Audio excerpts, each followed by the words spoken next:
We have spent a lot of time looking at mental health around masculinity in engineering and technology, and our signature training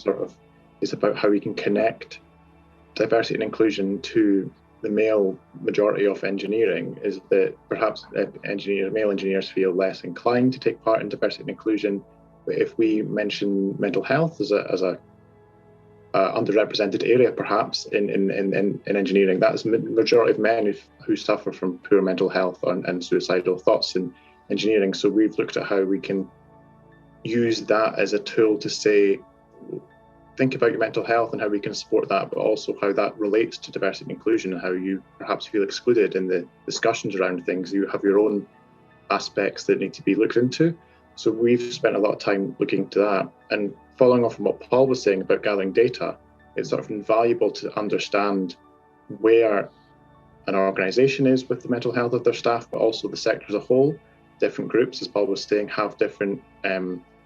problems and different likelihoods of suffering mental health challenges. So what aspects can be made to support them individually? And sort of looking at how we can link up these metrics with HR and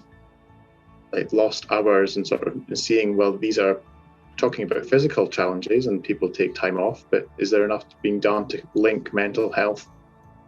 issues and challenges with time off and the resources available around the entire business, not just the individual getting support, but what's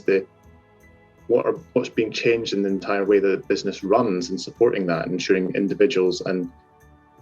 the workforce are together, more inclined to talk about mental health, but then they have the support and the resources and the data gathering around it ensures that they're able to monitor if their staff are improving and if there are issues with productivity and stuff that are secondary to improving someone's mental health.